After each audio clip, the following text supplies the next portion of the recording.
Good evening, everyone. Welcome to the Dole Institute of Politics at the University of Kansas.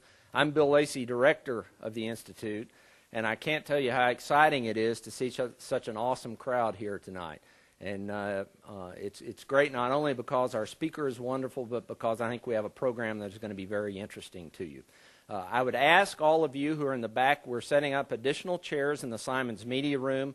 We will be doing a simulcast there, and so if you had rather go into the room immediately behind you and sit down and watch on television, you can do that, or if you prefer to stand, that's acceptable as well. And also I want to thank everyone who's back in the Simons Media Room. It's great that you're here tonight, and when we get to the Q&A section, we're going to make sure that we have one microphone back in the media room there, so if you have a question to ask, you'll have the opportunity to do so. Thanks for being with us. I'd like to really begin tonight by recognizing the Dole Institute's best friend, Chancellor Bob Hemingway. Chancellor, where are you?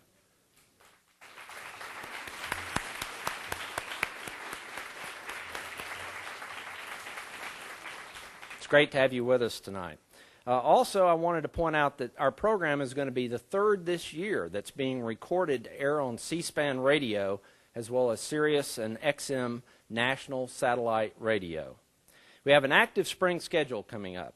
Our Democratic Fellow for Spring, John Toohey, will start his study group on Tuesday, February 28th.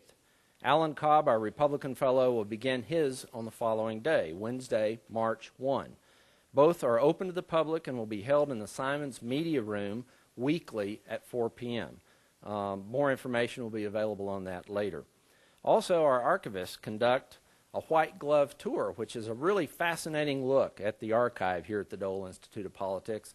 The next white glove tour, which many of you may have already attended, but which I'm sure more of you would like to, will be March 4th at 10:30 a.m. Please call the Institute for reservations, and you can always call us for more information on our programs, or you can look at our website at www.doleinstitute.org. Tonight's going to be fun. It marks the start of our fourth presidential lecture series here at the Dole Institute. We now establish a theme for each series and build a programming schedule to illustrate that theme. Because this is our first program, you're going to have to listen to me talk a little bit longer tonight than I would normally talk. This year's series starts with a very different premise from the first three. While the first three focused on issues faced by male presidents of the past, this year we look forward to the future with the first woman president. Each program, thank you.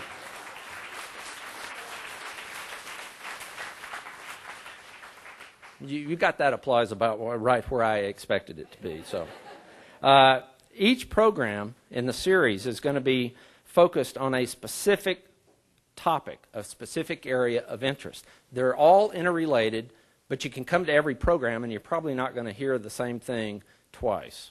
Tonight, a true pioneer is going to set the stage for us by talking about what it is like to run for president as a woman. Sunday at 7 p.m. here at the Institute, Newsweek correspondent Eleanor Clift will present a journalist's point of view on this subject. Ms. Clift is author of Madam President, which is the definitive book on the subject. A book signing will follow. All of you are welcome to attend.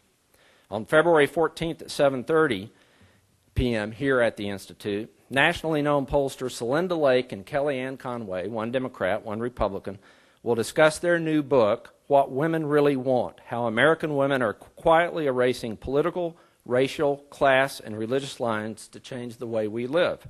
They're going to talk about the important trends in the electorate, especially among women, and how that's going to affect the first woman president and her election.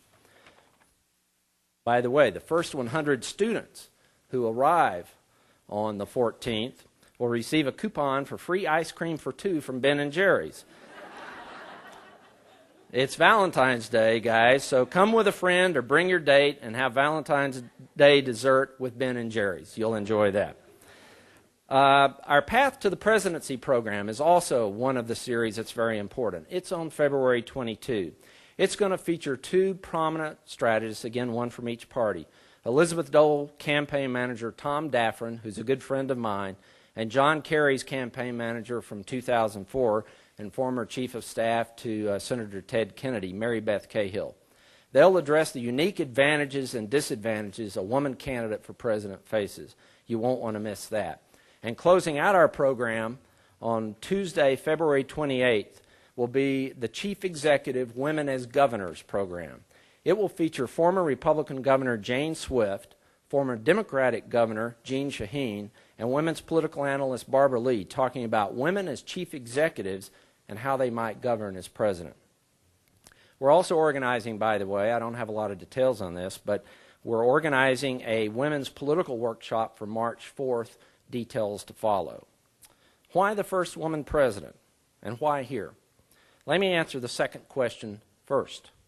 Why here? Women had leadership positions in Bob Dole's world. They represented him on critical issues like the Social Security Compromise of 1983. While the office of Secretary of the Senate was created in 1789 to manage an array of Senate responsibilities, Bob Dole appointed the first woman Secretary of the Senate in 1985. During his Senate leadership, his chief of staff was a woman virtually the entire time. Finally, Bob Dole married a prominent and powerful woman. He could have been, what will we say, the first gentleman? Why address this topic at all? Ladies and gentlemen, I've been involved or observed presidential politics for a long time, and I believe, I have no doubt, as a matter of fact, that there will be a woman president in my lifetime. If not 2008, then 2012 or later. It will be a crucial political event for our nation. And who is to say that the first woman president, or her campaign manager or pollster, isn't here with us tonight as a student at the University of Kansas?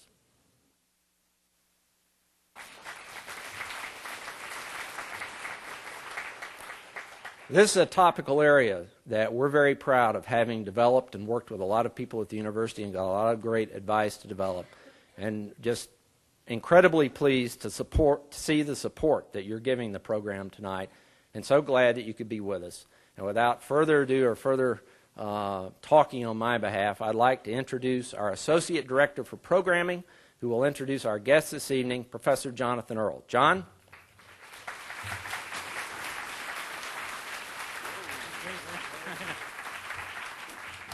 It is so good to see this many people here tonight. When will the United States of America have its first woman president? Who will it be? How will she get there? Will it be by a strange accident of fate like the one that brought television's Mackenzie Allen, that's Gina Davis's character on Commander-in-Chief for the uninitiated, to the White House? She actually took the oath after the death of the president who named, get this, her as an independent to the ticket as a vice presidential candidate. Talk about fantasy. Or will a woman win the nomination of a major party, navigate the treacherous straits of the general campaign, and win enough electoral college votes, or at least enough Supreme Court votes, to assume the highest office in the land? Feminists like me hope the answer to my first question, when will the United States of America have its first woman president, is soon. We see the high caliber of the nation's female governors, senators, representatives, sheriffs, and dog catchers, and compare them favorably to the people running our affairs now. Others of us see in women leaders special qualities that we would prefer in a president. When Americans were surveyed this past fall about whether a man or a woman would perform better directing our nation's domestic policy, women came out on top. This is remarkable, 45 to 22. On national security, however, the numbers were almost reversed. 42% of Americans said a man would perform better, compared to 23% who said a woman would. One more set of numbers. This September, a CNN Gallup USA Today poll revealed that although 86% of respondents said they'd vote for a qualified woman candidate for president, only 61% thought most of their neighbors would do the same. Clearly, we have a perception gap to overcome here. Still, we've come a long way from the first woman candidate for president of the United States. In 1872, Victoria Woodhull ran as a candidate of the Equal Rights Party. Those of you who don't know about Victoria Woodhull are missing out on a true American character and a hero for many of us. She was a radical and a trailblazer. She endorsed free love and the right of women to have extramarital affairs and practiced what she preached. She self-financed her own campaign with her private fortune as the first woman Wall Street stockbroker. Her vice presidential candidate, by the way, was the famous black rights activist Frederick Douglass, who refused to campaign with Woodhull because of her radical views. Just to put things into perspective, Frederick Douglass refused to campaign because of Woodhull's radicalism. In the last century, the Senator Margaret Chase Smith, the first Republican to speak out against Senator Joseph McCarthy, was the first woman to seek the nomination of a major party in 1964. 8 years later, Shirley Chisholm, a teacher from Brooklyn and the first black woman elected to Congress, made a serious bid for the Democratic nomination. And of course, in 2000, Elizabeth Dole, now a U.S. Senator, made a run for the Republican nomination. Appropriately, tonight's speaker, the leadoff lecturer in our month-long presidential lecture series, is a woman squarely in the tradition of the trailblazers like Woodhull, Smith, Chisholm, and Dole. Ambassador Carol Moseley-Braun ran hard for the 2004 Democratic presidential nomination for President of the United States. Before declaring her candidacy for the White House, she served her native city of Chicago, her county, her state, and her nation in a dazzling variety of roles and offices. After earning her bachelor's degree from the University of Illinois and her law degree from the University of Chicago, she worked as a prosecutor in the U.S. Attorney's Office. In 1978, she was elected to the Illinois General Assembly as an independent Democrat. I actually learned what that meant today from the ambassador. That means you're not a machine candidate, and Chicago still has a machine like you wouldn't believe. Not an easy task in Chicago politics. She served in Springfield for 10 years, and each of those 10 years received the Best Legislator Award given by the independent voters of Illinois. She left the House to run for county-wide office, a first for a woman of color in Illinois. After a term as Cook County Recorder of Deeds, she challenged an incumbent U.S. Senator and won in 1992.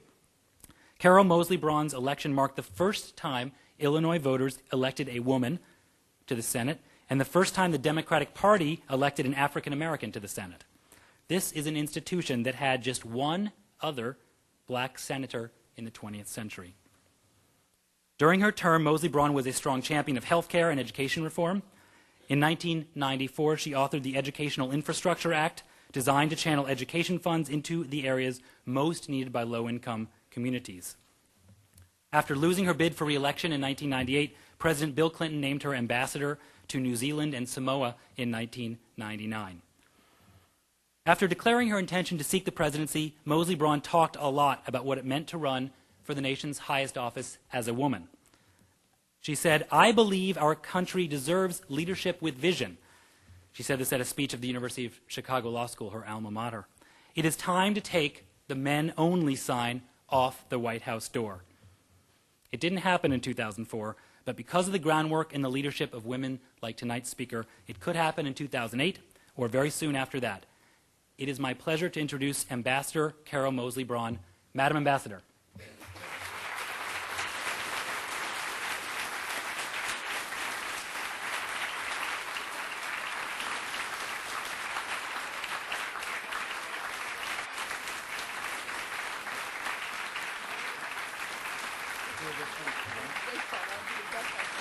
Hi. Oh. Thank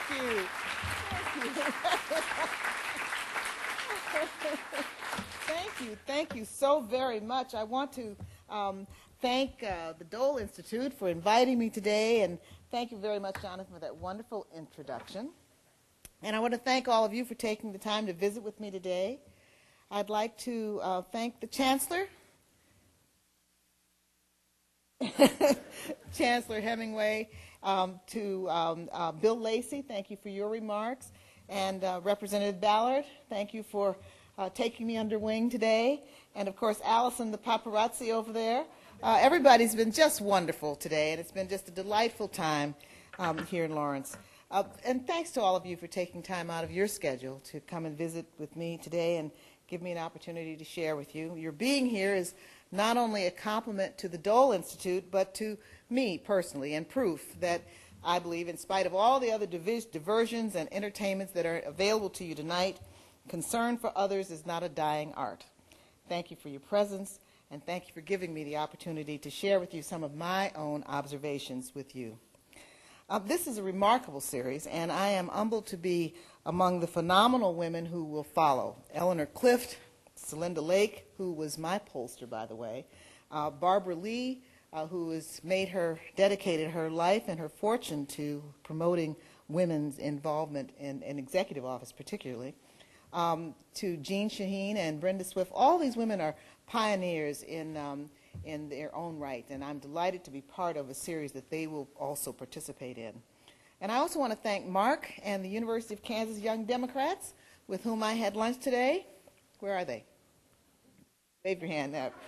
You students were positively inspirational, and I was glad to have some quality time together. Now, before I get started and sharing my message, I hope we could just take a moment of silence. This has been an extraordinary time, and today, of course, Mrs. King was funeralized. Rosa Parks recently died, and this week also we lost Betty Friedan. So if we can just take a moment of silence before I get started.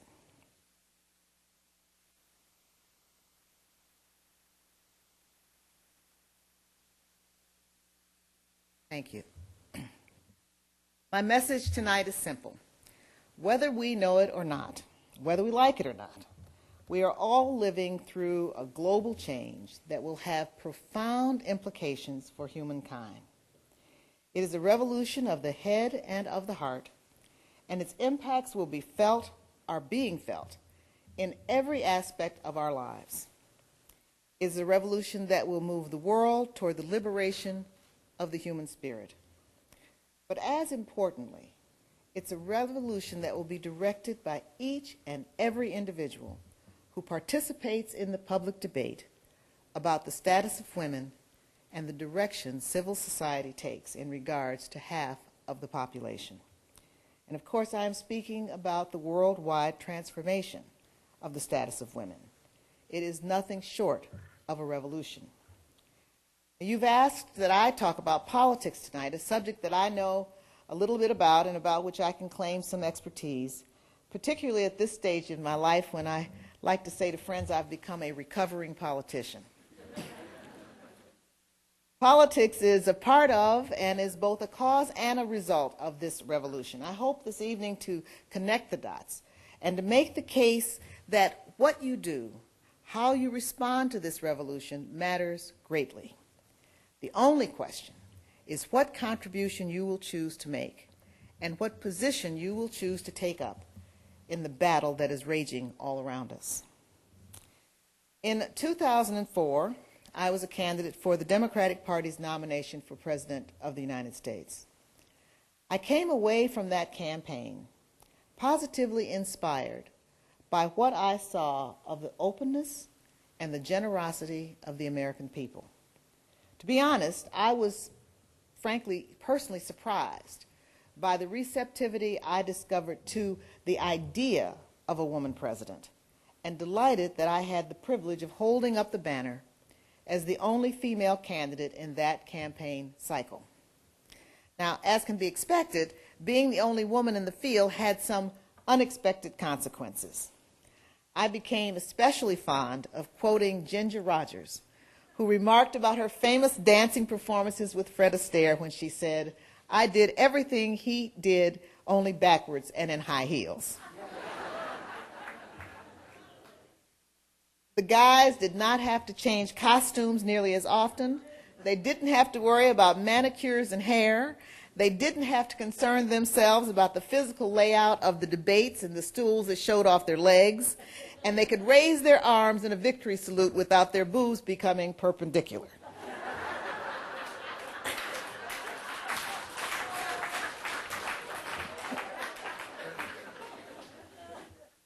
So that was one surprise. Short of renting a bus and spending 6 months on the road exploring this great country, frankly, I can think of no more extensive and intensive exposure to America than a presidential campaign. This entire country, Alaska and Hawaii included, are potentially part of the landscape to be covered. A candidate has to choose and to balance between competing demands, between those invitations she gets and those she would like to have. In other words, you physically have to go both to those places where events are dictated by others, as well as to those places where your own campaign strategy and analysis suggest hold the most potential for you to personally influence and connect with voters. Just the physical challenge of traversing the country by way of planes, helicopter, boats, trains, automobiles, and even mopeds required a degree of stamina and fitness that, again, for me, was unexpected. The rigors and the demands of this balance changes from campaign season to campaign season and from candidate to candidate. There's the campaign calendar to contend with. The states actually jockey around the timing of their respective primaries or caucuses, and woe to any state trying to get in front of Iowa or New Hampshire. Just talk to the people from Michigan. Then there's the timing and scheduling of the state conventions, the media interviews, the public debates, and the unique rules that each state has for qualifying for its ballots. I call it a campaign calculus. That calculus requires mastery of the mechanics of campaigns, from technical election law compliance to pressing the flesh, meeting voters, and maximizing the impact of candidates' time and interactions with the voters. Technology and communications have substantially changed the playing field, and campaigns are different now because of it. Everything from candidate blogs and meetups to embedded reporters and daily press, all of these impact the rhythm of modern campaign. And of course, money plays a huge role. Paid advertising can create a candidacy overnight, even if it is often not enough to sustain one. I believe that the role of money in campaigns is a modern-day civil rights challenge, precisely because non-traditional candidates, that is to say women, minorities, and candidates who are not in the mainstream, are at such an overwhelming financing disadvantage in the political arena, particularly for national campaigns. Because so much money is spent on campaigns, and the process for raising that money is itself so difficult and expensive to access, women, as non-traditional candidates, have a harder time raising money to be considered competitive. I discovered in my campaign that even before Iowa or New Hampshire, there is what is called the money primary. I don't know how many of you have heard about the money primary, but it's very real. And this is an almost daily sampling by the media and your colleagues, your opposition, of how much money has been raised and from whom, as a test of the viability of a candidacy or a candidate. There are even websites, and websites you can go to tonight, that base gambling odds on the amount of money a candidate raises. Elizabeth Dole was very candid that the money, or the inability to raise it, foiled her presidential aspirations. My own shoestring effort went as far as we could afford to go, and I still believe we made a difference. We qualified for more ballots than any other woman's campaign in the history of American politics, but we couldn't afford to stay in long enough for a vote in Iowa. Our election process, our electoral process in this country, is today conditioned on access to money in ways that are not, in my opinion, healthy for our democracy. But that is a reality of current campaigns. On the issues, the good news, and in the substantive arena touching on the job that a candidate for president is applying for, after all, I was confident and I think better prepared and more qualified than some of the other 7 male candidates.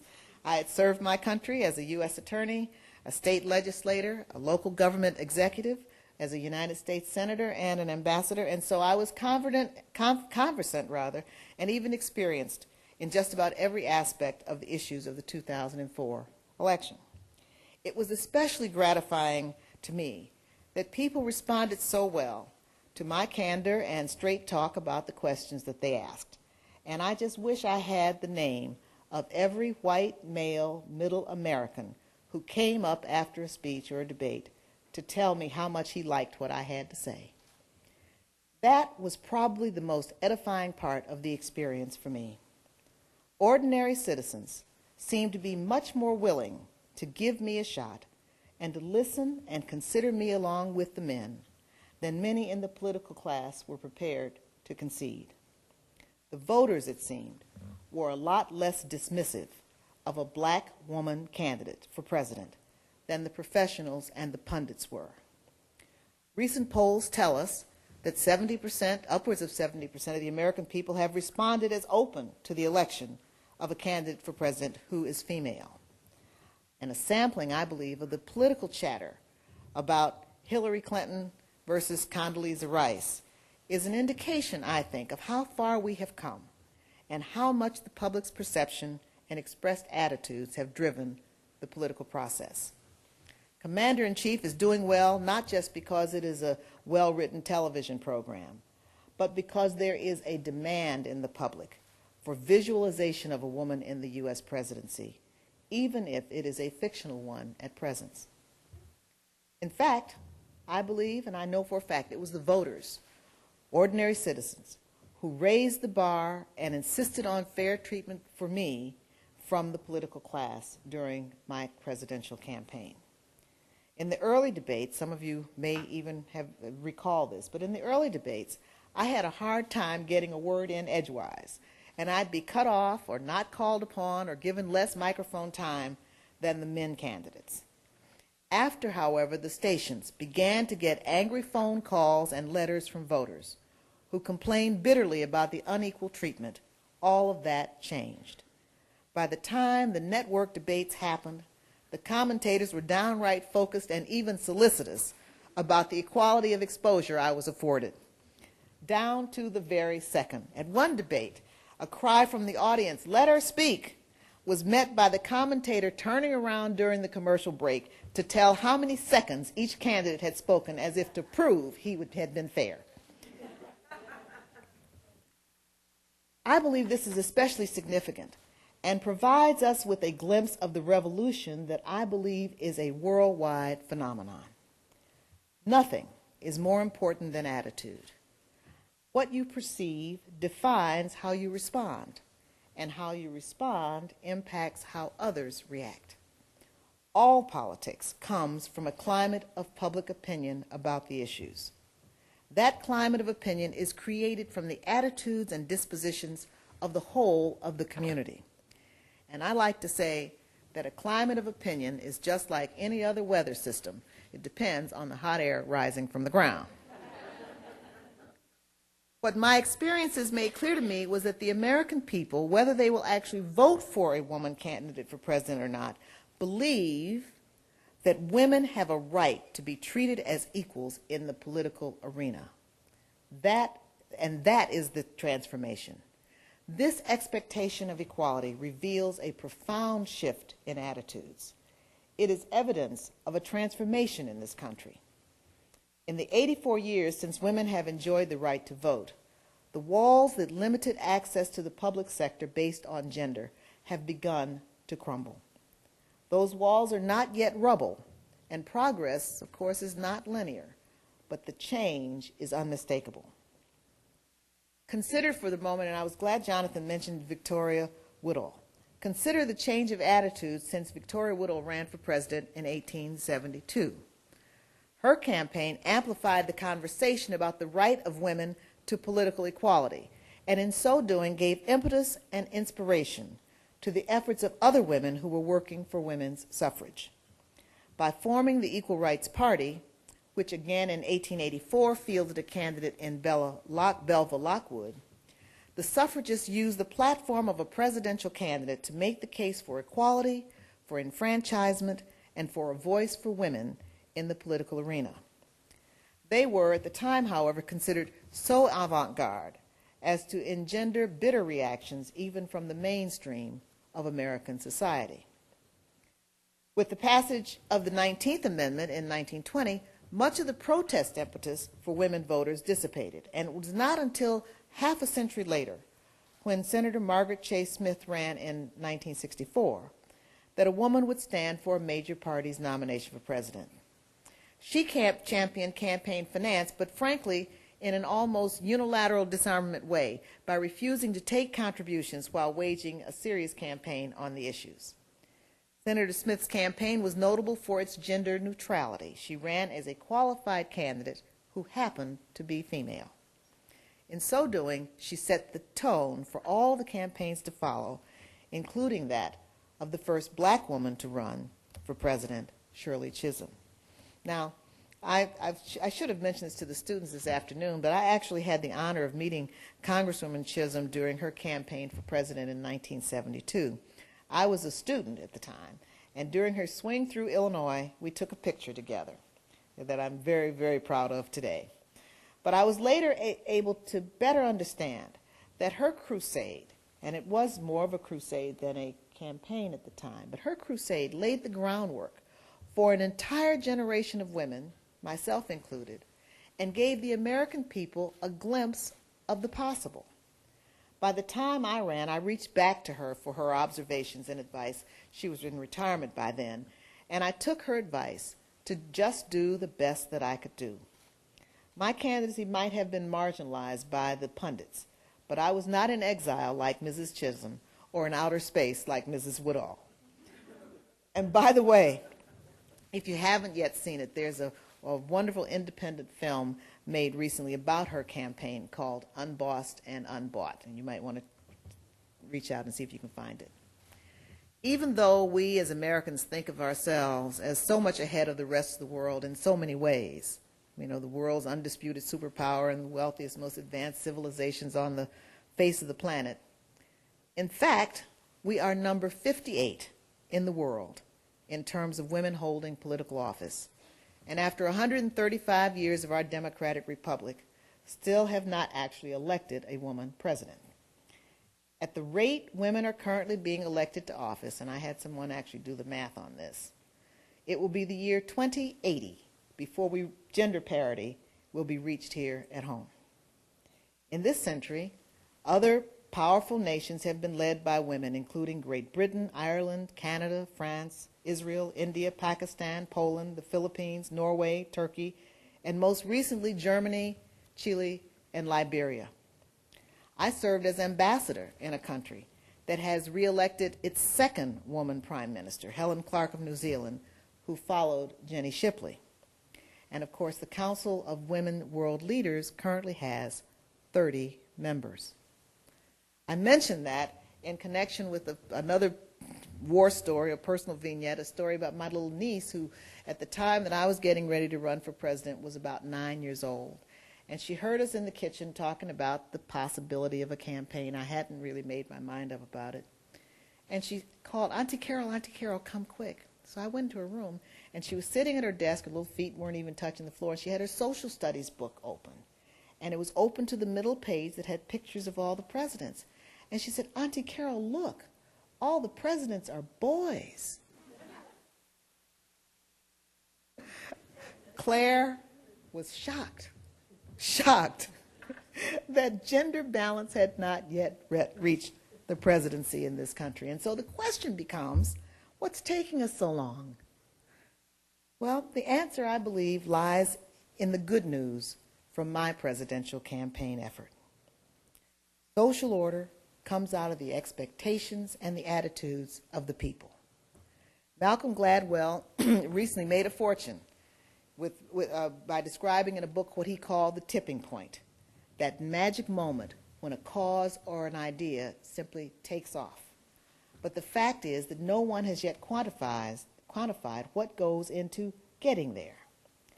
But my presidential experience gave me a certain knowledge that we have reached the tipping point, and that it is simply a matter of time and opportunity before a woman becomes the real commander-in-chief of this great country. Let me give you a quick example that I think describes this social phenomenon of the tipping point and how it gets there. I'm old enough, and a few of you in the room I can tell join me with this, but I'm old enough to remember a time when gym shoes were what you wore on the tennis court or in a gymnasium. If you wore gym shoes in public, people felt sorry for you because it meant you must not have had enough money for real shoes, right? Am I right? Can we get hands here? Right. Today, of course, people wear gym shoes all the time and everywhere, to church, to work, in summer, winter, spring, or fall. Gym shoes are ubiquitous and acceptable just about everywhere. Ask yourself, how did this happen? It happened because ordinary people made gym shoes fashionable and cool and appropriate footwear. Popular opinion about gym shoes transformed their status.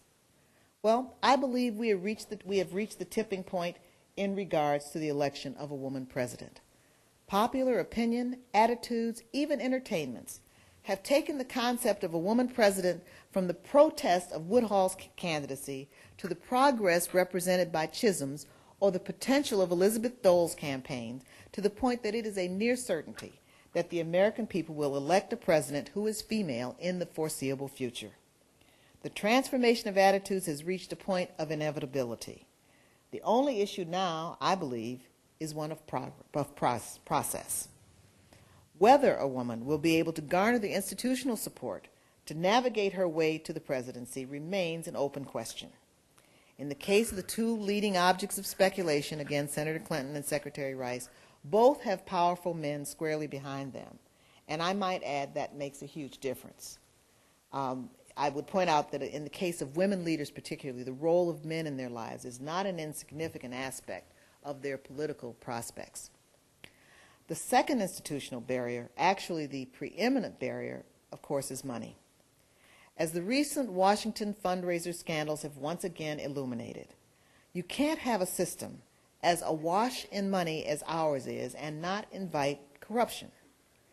Since the Supreme Court decided the case of Buckley versus Vallejo in the 1970s, we have created a more and more bizarre construct for political finance that regulates the fundraising process but not the fund spending process, and that creates a very unlevel playing field which favors people who have access to large numbers of wealthy donors. Even the matching funds aspect of presidential campaign finance does little to smooth out the chaos. Candidates who are themselves confident of their ability to fundraise may well forego matching funds just to avoid the limitations imposed. Rube Goldberg, or young people would recognize Wallace and Gromit, could not invent a contraption more convoluted than the way we finance campaigns. And the way we do so has, I believe, a real chilling effect on what I call non-traditional candidacies of women, minorities, and independents. And that is the civil rights imperative of real campaign reform.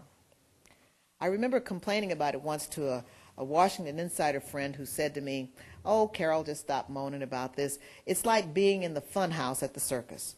The floors are tilted, the mirrors are upside down, there are trap doors, and things fall out of the ceiling in front of you. The question is not whether it should be that way. The only question is, can you navigate it?" Well, I still disagree with that cynicism. As a candidate, having to navigate a corrupt construct may be the only question, but as Americans, I believe it is our responsibility to do what we can to make our democracy work better, and it follows that opening up and fixing this part of the political process and providing for gender equality at all levels is an important part of that duty. Indeed, it is difficult for us to separate the political equality of women here at home from our commitment to advance the cause of democracy around the world. During the presidential campaign debates, when I was asked what we could do to help the women in Afghanistan, I responded, elect women here in the United States. Because as women are involved in public life, in political decision-making, in policy debates and determination, the outcomes will inevitably serve the interests of women across the world. Now, that is not to say that all women see the world through gender lenses. We don't. And women will be conservative or liberal in pretty much the same proportion as the men are. The difference, however, is that of whatever political stripe or party or philosophy, women bring experiences and perspectives that are gender-specific to bear on the conversation, and in so doing, make the consideration of policy more comprehensive, more complete, more, dare I say it, democratic. If any society can tap 100% of the talent available, it will be a stronger society. It stands to reason that 100% of the talent creates a larger talent pool than does half or less than half. In any event, a true meritocracy cannot flourish, and indeed is a mockery, in an exclusionary society. Removing the barriers that excluded some based on their physical form will help stir the competitive pot and open up civil society to the contributions of people too long marginalized by color or gender or some other aspect of their station, status, sexuality, or physicality. That last one had a little bomb in there, but we'll talk about that later. The full enfranchisement of women expands the prospect that any society can access all of its capacity and show that society the way to new strength. Everybody wins when economic, political, social, legal, and human rights and opportunity are shared equally between men and women. When gender ceases to exclude half the talent that might otherwise shape the direction of policy, outcomes have a better probability of success. In this interdependent world, we are unavoidably all connected to one another, male and female, and the self-interest of men is ultimately wrapped up in the well-being and the status of women. Power sharing with women is not just a matter of concern for those of us who are female. It should be a concern for men who want to secure our nation's future, as indeed it must be a matter of national concern to all countries that want to succeed in a global international competition. And so the struggle for gender equality is essentially a patriotic struggle, if you think about it, a fight to make the nation stronger by showing it the way to new strength.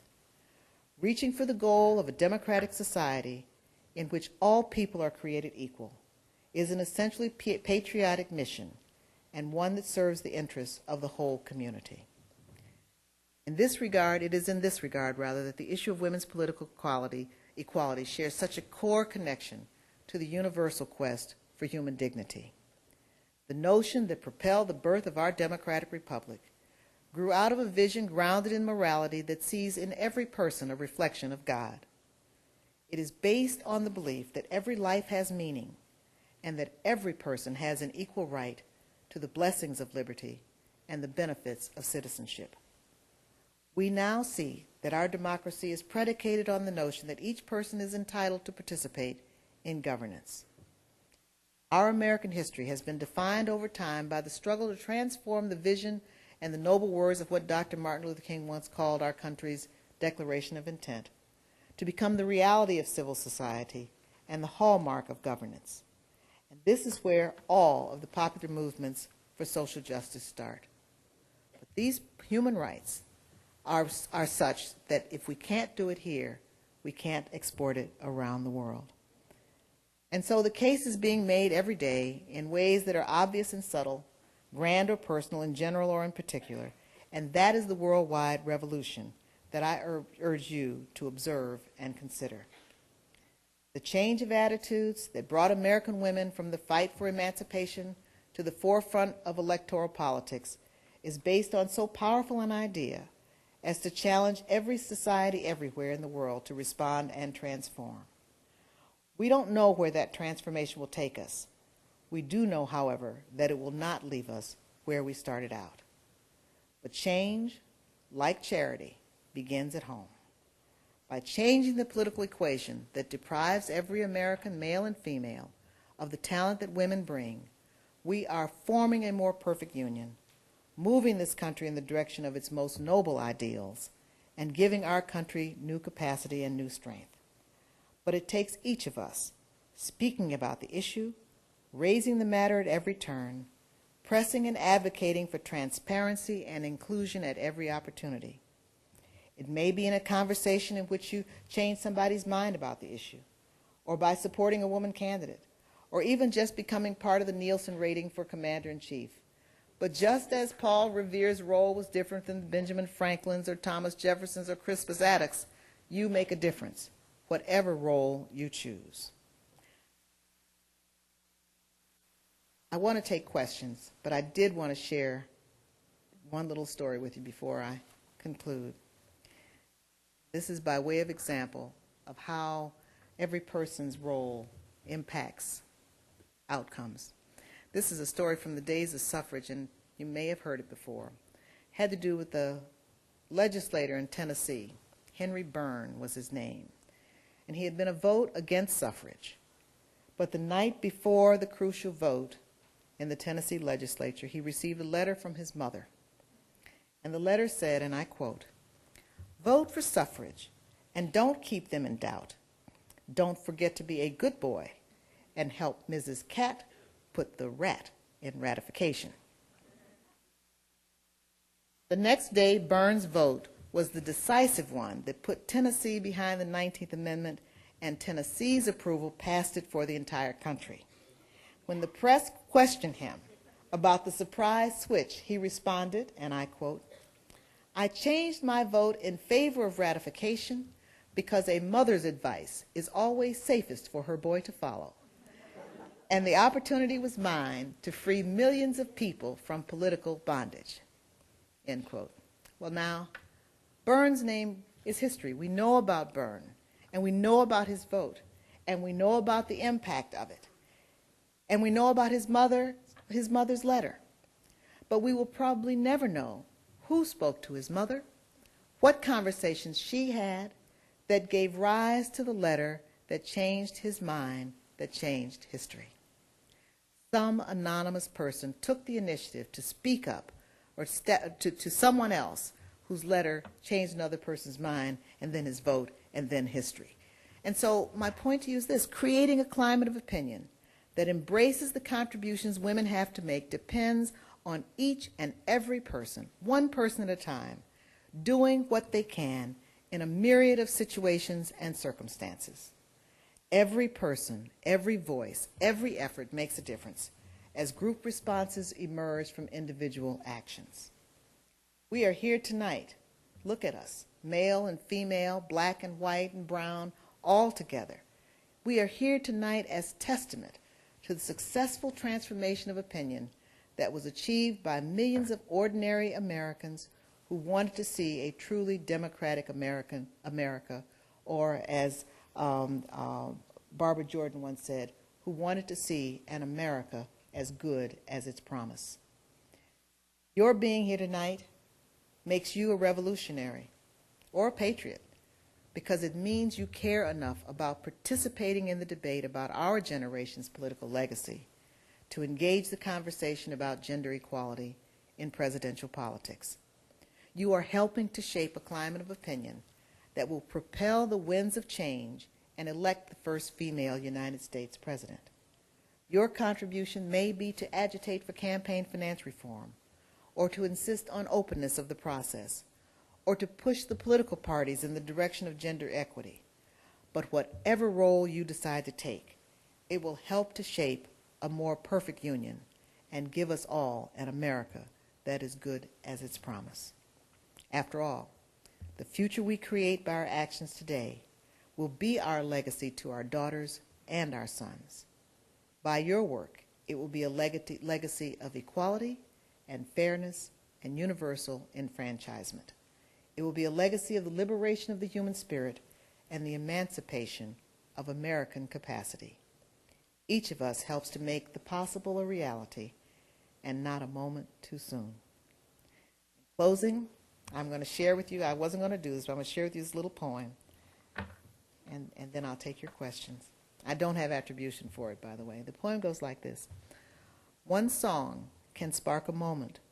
One flower can wake a dream. One tree can start a forest. One bird can herald spring. One smile begins a friendship. One hand clasp lifts a soul. One star can guide a ship. One thought can frame a goal. One vote can change a nation. One sunbeam lights a room. One candle wipes out darkness. One laugh will conquer gloom. One step must start each journey.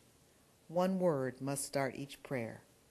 One hope will raise our spirits. One touch can show you care. One voice can speak with wisdom. One heart can know what's true. One life can make a difference. One person just like you. Thank you very much for this opportunity. Thank you.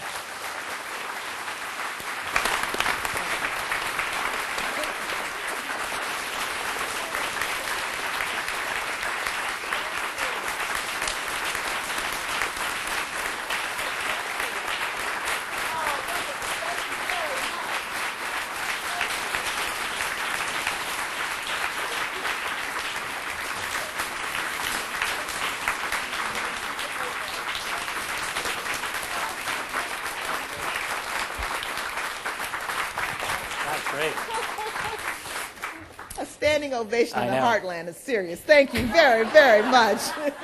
The ambassador has kindly offered to answer questions. If you have a question, raise your hand and one of our volunteers will come at you with one of our handheld mics. As always, the ground rules are ask a question, please don't make a speech.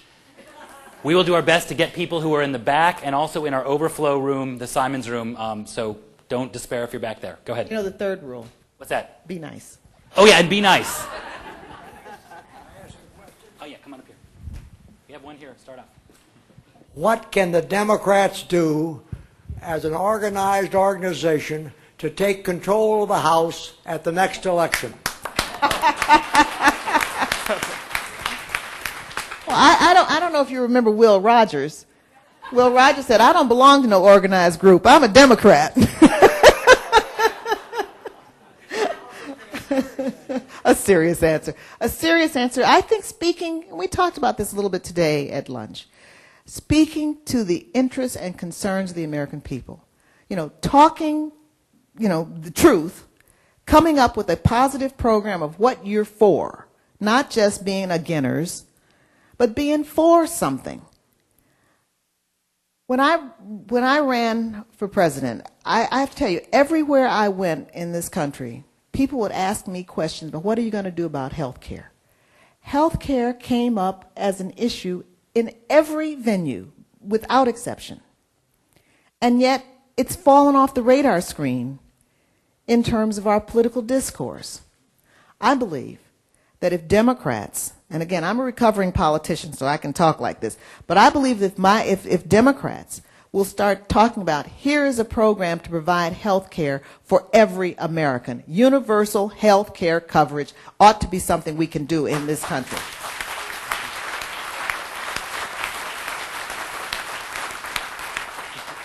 And there are a variety of other issues. Education. That our country, we are falling behind the third world because we're not educating our children, our workforce. The strength, the middle class was created in this country and became the strength of this country's economy because we had the best trained, most educated workforce on the face of the planet. We're not going to be able to claim that very shortly, and it's troubling, and it ought to be troubling. It ought to be on the front burner. And so the short answer to your question, when we start talking to the people about real issues in their lives and reality instead of all this sloganizing, I believe Democrats will get reelected again and no longer have to sit in the hinterlands of being the minority party forever.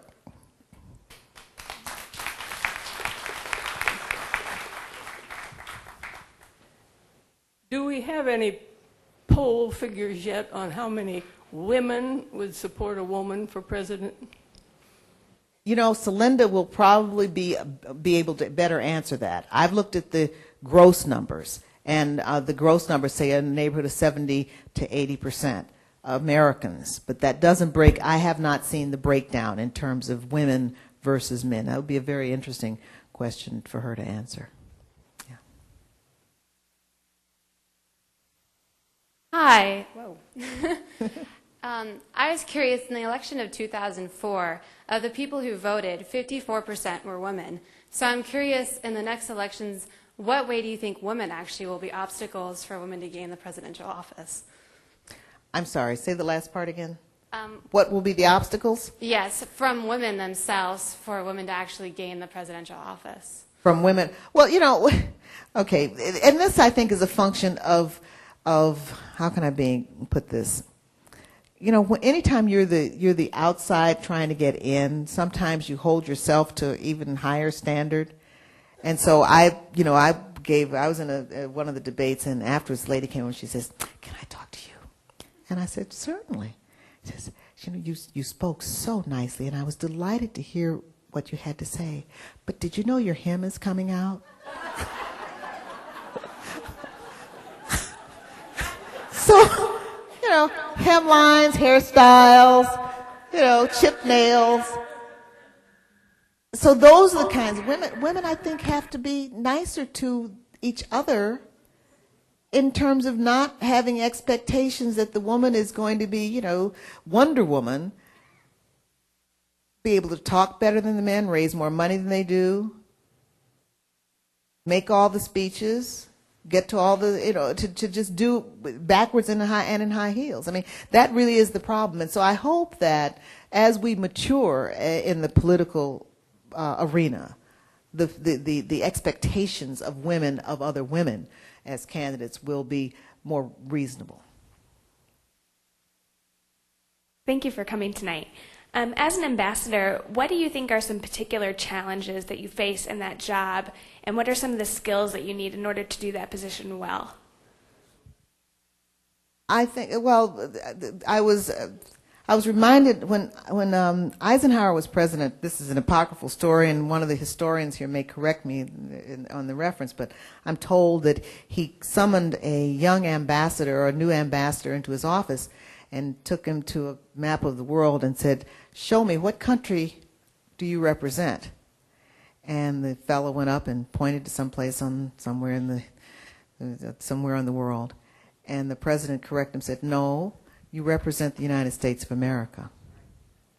So the first prerequisite is that you are real clear about your job description, that your role is to represent the interests of this country in whatever venue, whatever form, whatever country you may be. And that takes a lot of different roles. It's kind of like being the mayor.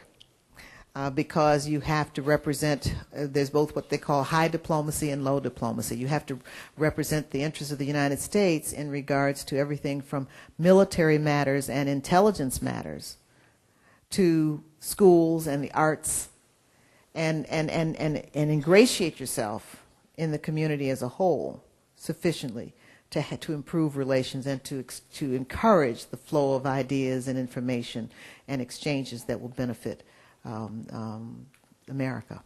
So it was a wonderful job. I like to say I was ambassador to paradise. I had New Zealand and Samoa with the Cook Islands thrown in for good measure, and Antarctica. So I got to go up and see the penguins, and from the penguins to the rainforest. It was really fabulous, and I had a great time there. Ambassador,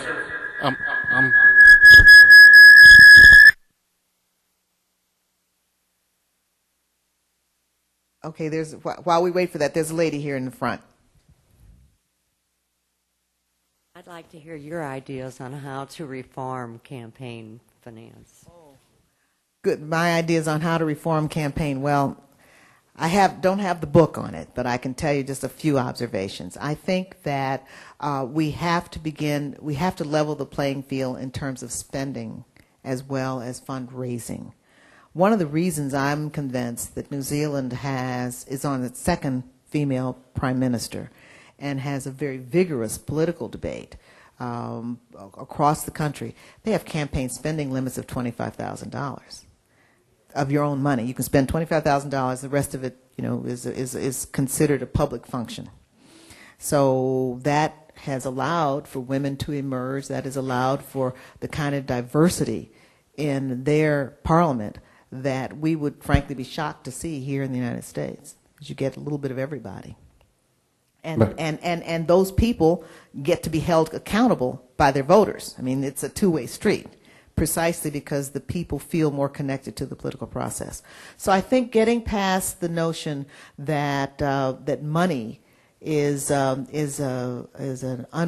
that money has no limits in campaign spending, I think that really is where our threshold problem will be.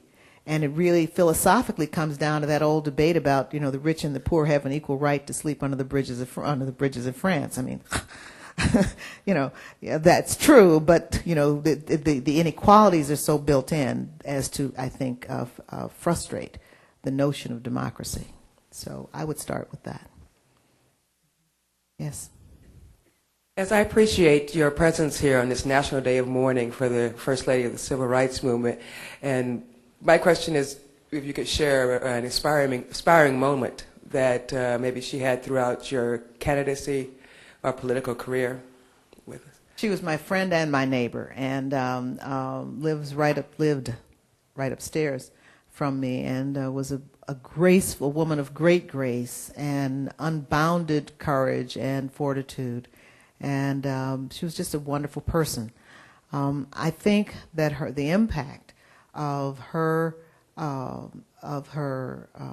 grace and her intellect and her engagement has helped to transform the world. Cynthia Tucker, who writes for the Atlanta Journal-Constitution, wrote a eulogy to her in which she said, "A generation ago, the white supremacists were governors and senators. Now they're the nutcases." That's a huge change. And I think that pretty much describes my experience. I mean, the people who would overtly claim and embrace racism or sexism really don't do it in public fora anymore. And that's largely attributable, I believe, to the impact of Coretta Scott King and Rosa Parks and a whole generation of people who fought for social justice. I want to be the president someday. Oh, right. So I was wondering, how would I start? How would you start? Well, having the idea is the first place. And knowing that if you want to be president, you can, get in there and do it. Girls can be presidents. That's the first thing. The second thing is you want to be sure that you understand that being president is not just about being an important person. Being president is about serving people and taking care of the business of the American people. So you have to be responsible for a lot of people and responsible for a lot of very important decisions that impact and help and people's lives in a very real way. So if you're prepared to work hard and stay in school and then to go out and serve the American people, if that's what you want to do, then you should stand and become president when you grow up.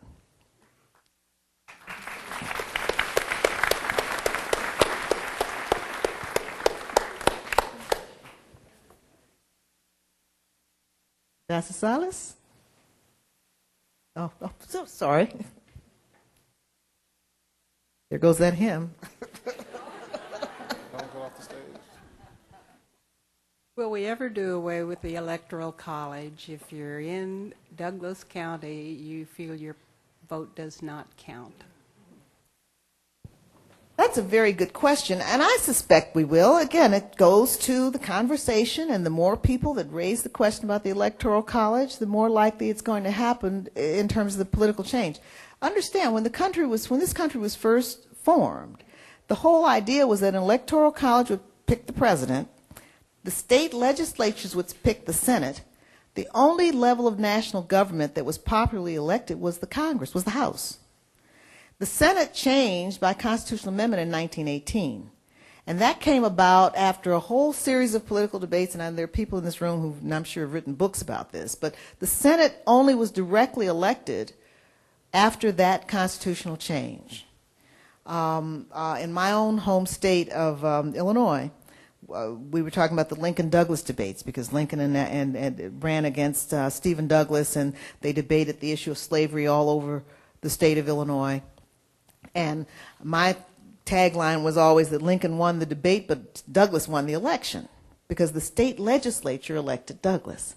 It wouldn't have mattered if he got more votes, popular votes. It was up to the state legislature. That's what we're faced with the Electoral College now.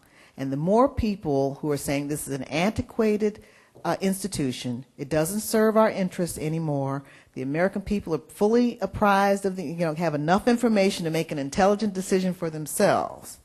The more that pressure happens, I think that the more likely it'll be that there will be a constitutional amendment to get rid of the Electoral College. My mic on? It is now. Ladies and gentlemen, we have time for one final question tonight.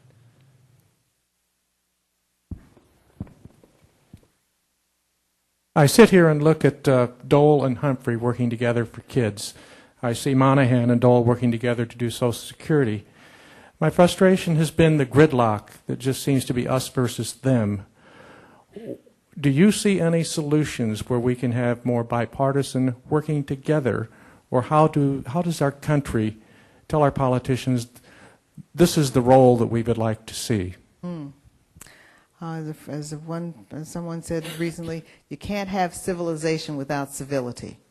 And I have to tell you, one of the reasons I'm here tonight, matter of fact, the reason I'm here tonight, is because Bob Dole was such a wonderful leader when I was in the Senate. And I've shared this story now 3 times. I'm going to tell the whole room this story, and you can go back and tell Bob Dole I told this story on him. But, and it's true. I remain grateful to him because I was able to work. I was a Democrat, obviously, freshman Democrat. And Bob Dole was very open, and I could work with him on substantive issues in ways that might not, in most instances, were never public or publicly acknowledged. But the specific story that stays with me always had to do with a senator, who will remain nameless, who filed an amendment that would have had the effect of repealing the public accommodation statutes in the country.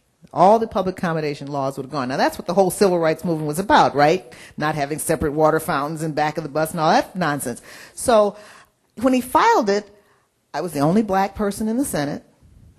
I went over to him, and I, trying to be reasonable, I put my lawyer hat on and said, well, now, Senator, this is a problem because, and I go through the whole thing. He wouldn't have it. He wouldn't say, oh, no, listen, it's up to the states to regulate that stuff. I said, but don't you understand, when the states were doing this, we had separate water fountains, and I had to sit at the back of the bus. I said, nobody wants to go back to that. We can't have that kind of debate at this, it was 1994. In 1994. Oh, listen, the country's moved on. That's not a problem. And besides, this issue should be regulated by the states. He was adamant, wouldn't hear it. I was shaking. I was so upset. So I went over to Bob Dole, and I said, Bob, do you know what he's doing? And I'm bouncing. You can see me bouncing off the wall. Do you know what he's doing? So I'm holding for. So Bob Dole said, oh, just calm down, hold your horses there. He says, well, I tell you what, I'll talk to him. So I said, thank you. I went away. About an hour later, that senator stood up and withdrew his amendment. And I went over to Bob Dole, and I said, oh, thank you so much. That was really nice. I really appreciate it. I said it would have been a horrible thing to have that debate in this chamber, and this was really a good thing for the country. So Bob Dole said, well, don't thank me. Go thank him. And I looked at him and said, do I have to? He said, yeah, you do. So I made my way over and, thanks a lot. I did it. But the point is that it was that kind of leadership. And it is sorely lacking, and it is a tragedy. And I think that it is going to have to come from the American people. And it's going to have to come from a demand that that government is too serious to be treated like popular entertainment. Because it's not popular entertainment. It's not the same thing as WWF SmackDown. There's too much at stake, and we really do have to restore not just the facade of bipartisanship, because what that can sometimes be is a muddling of position and, putting everything in the middle of the road. And the old expression, the only thing in the middle of the road is a yellow line and a dead skunk. We're not looking just to be middle of the road. What we're looking for is people taking different points of view and working out common ground, trying to find common ground, going through the hard challenge of seeing the world through somebody else's eyes and understanding another person's perspective and interest and trying to work out what is best for the public good. That's what we have to aim for, and that's got to come from the American people. Thank you all very much. I've genuinely enjoyed this. Thank you.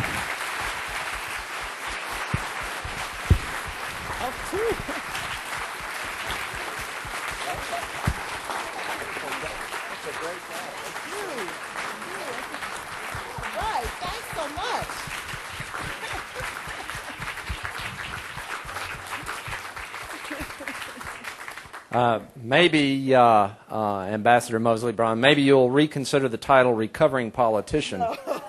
As a fellow recovering politician from the other side of the aisle, I want to thank you so much for a wonderful presentation tonight. I want to thank all the folks who are here. Thanks for coming out. We had a lot of new faces. We do a lot of exciting programs here at the Dole Institute. We hope to see you back starting Sunday night with Eleanor Cliff. Thank you very much for coming tonight.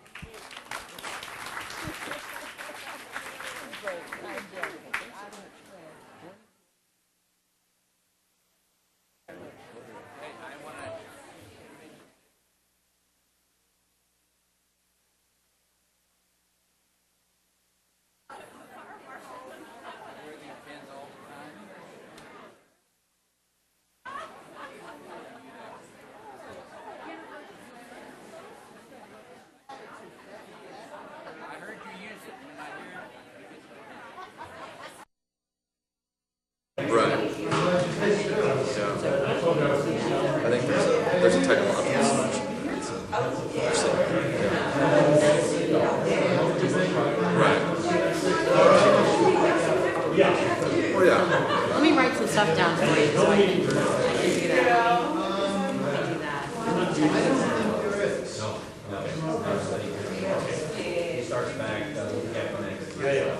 What venue is your father with? He's a newspaper. Whereabouts? In Charlotte, he's the editor-in-chief of Charlotte. I see. So how did you get over to KU? He used to work for Shawnee Eagle. Oh, I see. I went to high school and part of the school here in Kansas. So you like Kansas pretty good? I enjoyed it here. I mean, I've made some friends here. My students. It's a nice place to be. What are you majoring in? I was senior in political science. So what do you want to do next year? I want to work on political campaigns for a couple of years before going to law school. I see. Where do you want to go to law school? Oh, it's more on the East Coast. You have to say like. I haven't thought that far into it yet. Probably out there. That was my vacation. It's fun. Yeah, it's fun. Working in campaigns, so I've enjoyed my experience thus far. Looking forward to being able to do a whole lot. There's some things from the top three. Our business system. So the website. System. There's none. Then the search engine was bottom. The ones that you plug in and search. So you want to look up what good places. Well, I think so. No, it's fine. I got a question I've got to ask. Okay. Where did CNN come up with the Situation Room? It leads you to believe that